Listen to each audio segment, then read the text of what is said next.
What an amazing comeback that was from the Cowboys. It's not something that we have expected the last bunch of years that they had this in them. They didn't really play very good at all, I think, in the first half. Much better early on in the second, and probably the back end of that first half. And then that last 3 tries was incredible. I think I read Rugby League Guru put up they were $34 with 15 minutes to go to win this game. And they scored one. I was like, okay, a little consolation one. And got the second one there with 6 minutes to go. And the momentum that was building was pretty incredible. And actually when Val was Val running away for that last one there, the whole pub I was at, there's probably about 15 people there, just went absolutely nuts, like cheering him home. And there definitely was no chance that more than one of them was a Cowboys fan like myself. But obviously there's a few Manly haters out there, or a couple of people were just excited for a close game of footy or had a bet on. But yeah, pretty cool comeback there from the Cowboys and cement their spot in the top 4 there.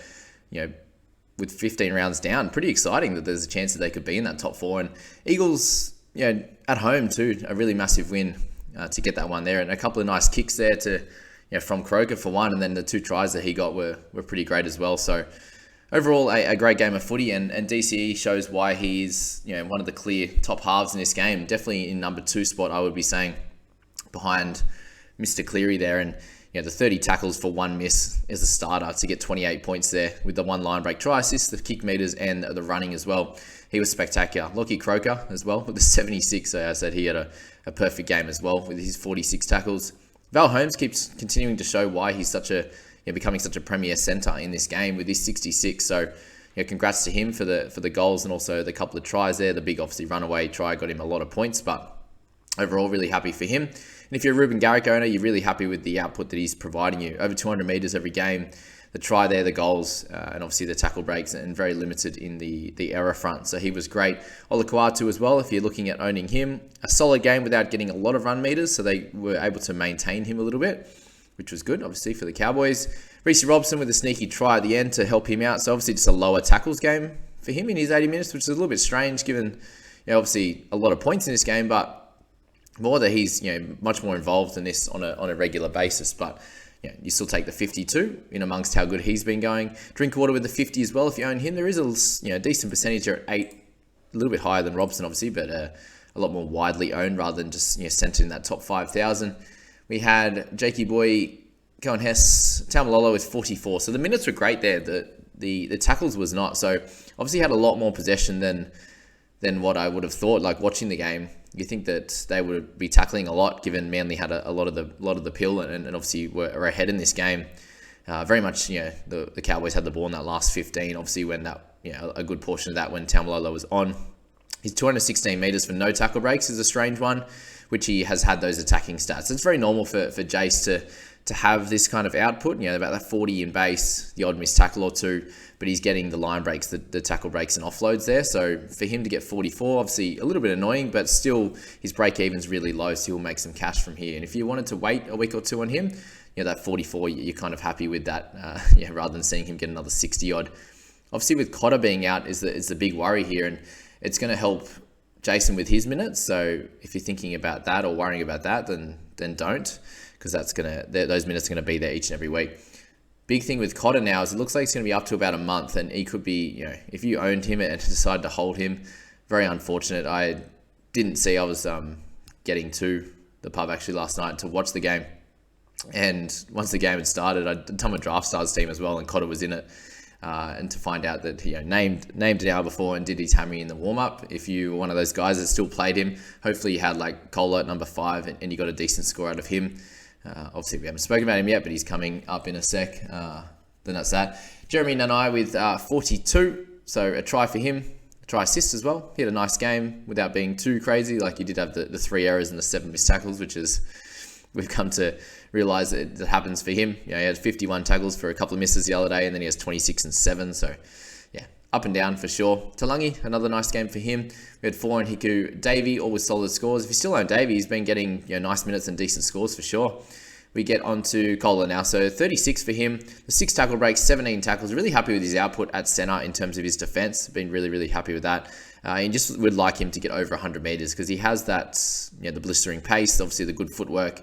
You can see when he does run the ball, he had 6 tackle breaks and an offload just in 94 metres. So if he can get anywhere above that, he could end up being like a 40-point player. which is interesting. But that 36, bumps his price up again this week, and hopefully another week out of him in round 16 at minimum before we look to move him on. But he's been solid, man. I'm really happy with that. All right, we had Lemilu with that nice try at the end. So got the limited minutes, unfortunately, and output was great when he was on there. Two turnover tackles and offload, but we're expecting more minutes. So for those that were thinking about him, there was not many, but for those that were, unfortunately, the minutes there were pretty low. Tebow Fadot with 39 minutes, which was annoying. Obviously 13 points, so he's not an option anyway. Did have the 4 tackle breaks, but generally not an option. And Schuster, the really interesting one here is the 22 minutes for him off the bench. So very much bringing him back slow and steady with a 2 points. So he's going to go rocket down in terms of his price. If he ends up getting a starting role at some point, he could end up being a cash cow if he gets down to the low 300s for later in the season. Late season cash cow, or if he happens to get a role back in the second row, or even at 6 or 7, then he'll be all right. And then Jason Saab with -1 in 80 minutes with 8 errors. Wow. That's all we can say about that one. If you're new here, guys, subscribe. That would be awesome. I appreciate that. Like the video, share it to your friends. We get on to the second game. Storm v Broncos, 32-20. Jerome Hughes is back. Semi-back. 91 meters for him. He's a little bit higher than that normally. Kick meters was down a tad, but really kick meters in the whole game. 125 for Munster and 226 for Hughesy, with 97 for Harry at a dummy half a couple of times. But Jerome with the 2 tries, just getting involved again. The line break try assist. This is kind of, obviously the 2 tries is normal, but a try every second or third week for him. Getting involved with the try assist as well, running, tackling, doing a bit of everything. So 64 if you own him. Well done. You obviously got away with, oops. All right, stuffed up now. Gotta fix this, back to points. There we go. All right, Hughesy. We're going to look at his ownership. 8.7. So still a decent amount own him. And if you do now, this could be, getting closer to the time, picking up in round 17. I'd probably wait until 17 to do it. Harry with 63. I think a lot of people trade him out, to be fair, just with him going to be out for a few weeks, over origin period. But a 63 in his 71 minutes was lovely. Obviously the 45 tackles, 111 run meters. Did a great job. So 63 for him. Kamiko with a try was good. Carrigan did his job with 61 minutes there, 54 points. Not too crazy in terms of tackles, 34. Run meters were great. No attacking stats at all. So 54. You take it. He's priced just under that, which is sweet. Munster, a solid game without being spectacular for him, a 52. He's going to be one of the premier halves. Maybe, he's pretty much just under DCE's performance in terms of his average. So they're going to be the top 3, I believe, is the Cleary, DCE and Munster, and you're going to want a combination of the 3 of them at some point. All right, Mr. Payne Haas. So 63 minutes, and what we've just seen from him of recent time is just a very much a lack of attacking stats. So not being able to run with as much vigor and as much footwork, and digging into line and bumping off and stuff like that hasn't been happening since that first AC joint injury. And to be honest with you, if you traded him out this week, I think you come out just ahead of those that decide to hold him. Remember, he is priced only just over 50 at the moment. So anything around that mark is going to hold steady eventually. This next couple of weeks, he will drop just because of the 24 that's sitting in his rolling average. But overall, if he can get around that 50, 55 mark going forward, he will stop losing the money there. So that's the thing to think about him. But if you did trade him out, you probably slightly win this one. If you held him, there's a little bit of concern for sure. Does he play the rest of the year? I think he probably does. If you manage to get through this game, the full 63 minutes, which is great. He's obviously going to be managing pain from here on in, and managing pain, but he's going to miss Origin. Will he back up after that? Potentially not. So it might be 17 and 18. So making sure you have some cover. But I would understand why people are looking to move him on also. Kobe Hetherington with a nice game. Sneaky 42 with his 28 tackles. Walters, if you're still owning him, you're getting some nice price rises now. 40 in his 59 minutes. So, yeah, very, very good. Ezra, really happy with his finish to the game. Obviously, that nice try with a bunch of running meters to finish it off. And a tackle break was good.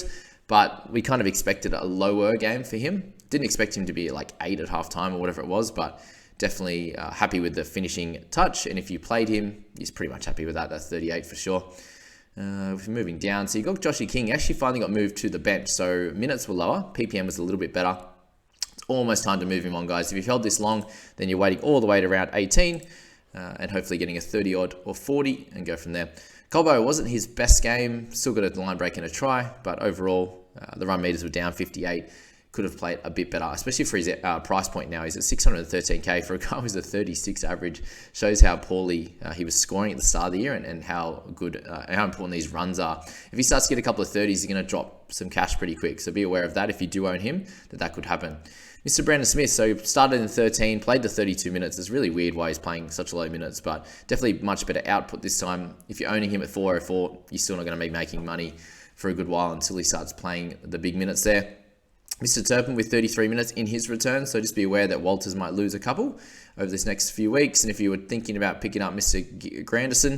Grant Anderson there, 17 points for him. So this was expected in games when he wasn't going to be scoring tries. He scored a high 40s last week with a couple of tries, and this is what can happen. If you're still in Tamari Martin as well, then you've got a 12 in the 80 minutes. So very poor output from him. The 37 run meters is super low for a fullback. It's incredible how that can happen.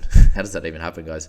The amount of times that the ball gets kicked back to him, is he just passing it every time? Like literally 3 runs, 4 runs, whatever that is. Anywho, that's that video, guys. Hope you enjoyed the 2 Friday night games. I definitely did. I won a sneaky multi on this one, having Hughes to score and Storm first to 20, which was ideal. Let me know how you're going so far in those first 3 games, and I wish you all the luck in the Saturday 3 games today. Have fun, guys. See you later.